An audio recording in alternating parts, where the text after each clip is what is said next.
ಗುರೂಜಿ, ಹುಟ್ಟು ಗುಣದ ಬದಲಾವಣೆ ಸಾಧ್ಯನಾ ಅಂತ? ಹರಿ ಓಂ. ಶ್ರೀ ಗುರುಭ್ಯೋ ನಮಃ. ಇದು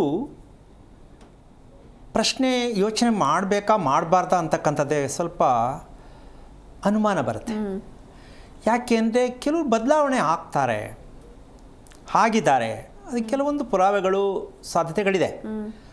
ಮೊದಲು ಆಗಿದ್ದ, ಹೀಗೆ ಚೇಂಜ್ ಆಗಿದ್ದಾನೆ, ಸಾಧ್ಯ ಇದೆ. ಆದರೆ ಬದಲಾವಣೆ ಸಂದರ್ಭಕ್ಕಷ್ಟೇ ಬದಲಾವಣೆ ಆಗಿರೋದು, ರಿಯಾಲಿಟಿ ಬದಲಾವಣೆ ಆಗಿರಲ್ಲ. ಅವ್ರ ಬಾಯಲ್ಲೇ ಬರುತ್ತೆ, ನಾನು ನೀನು ಅಂದ್ಕೊಂಡಷ್ಟು ಸುಲಭದ ಮನುಷ್ಯ ಅಲ್ಲ, ಹೌದು, ನಾನು ಮೊದಲು ಏನು ಅಂತ ನೋಡ್ಕೊ, ಸ್ವಲ್ಪ ಜ್ಞಾಪಕ ಮಾಡ್ಕೊ, ನಾನು ಅದು ಬೇಡ ಅಂತ ಬಿಟ್ಟಿದ್ದೀನಿ ಬಂತಲ್ಲ. ಹೌದು, ಬೇಕು ಅಂದರೆ ನಾನು ಮತ್ತೀಗ ತೋರಿಸ್ಬೇಕಾಗತ್ತೆ.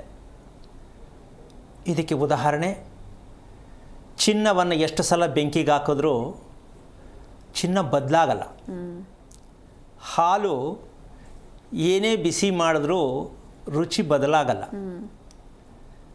ಯಾಕೆ ಉದಾಹರಣೆ ಅಂತಂದರೆ, ಈ ಬದಲಾವಣೆ ಆಗುವಂತಹ ಒಂದು ವಿಚಾರ, ಮತ್ತು ಹಾಗಿದ್ದ ಮೇಲೆ ಬದಲಾವಣೆ ಆಗಬೇಕಾ ಪ್ರಶ್ನೆ ಬರುತ್ತೆ.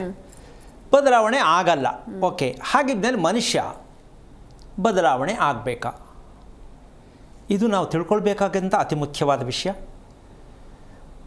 ಈ ರಹಸ್ಯಕ್ಕೆ ಕಾರಣಕರ್ತನಾಗಿರ್ತಕ್ಕಂತಹ ಶ್ರೀಮನ್ನಾರಾಯಣನ ಪಾದ ಕಮಲಗಳಿಗೆ ಕೋಟಿ ಕೋಟಿ ನಮನಗಳನ್ನು ಅರ್ಪಣೆಯನ್ನು ಮಾಡಿ, ಒಂದು ಸಣ್ಣ ಉದಾಹರಣೆ. ಒಂದು ಸಲ ಮನುಷ್ಯ ಜನ್ಮ ಪಡೆಯೋದಕ್ಕೆ ಸಾವಿರಾರು ಜನ್ಮ ಪ್ರಾಣಿಗಳು ಕಾಯಬೇಕಂತೆ.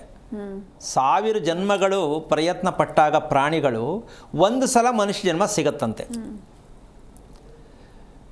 ನಮಗೆ ಮನುಷ್ಯ ಜನ್ಮ ಸಿಕ್ಕಿದೆ, ಅದನ್ನು ನಾವು ತಿಳ್ಕೊಳ್ಳದೆ ಅರಿಯದೆ ಮತ್ತೆ ಹುಡ್ತೀವಿ, ಮತ್ತೆ ಸಾಯ್ತೀವಿ. ಇದಕ್ಕೆ ನಮ್ಮಲ್ಲಿ ಬದಲಾವಣೆ ಆಗಬೇಕಾ ಬೇಡವಾ?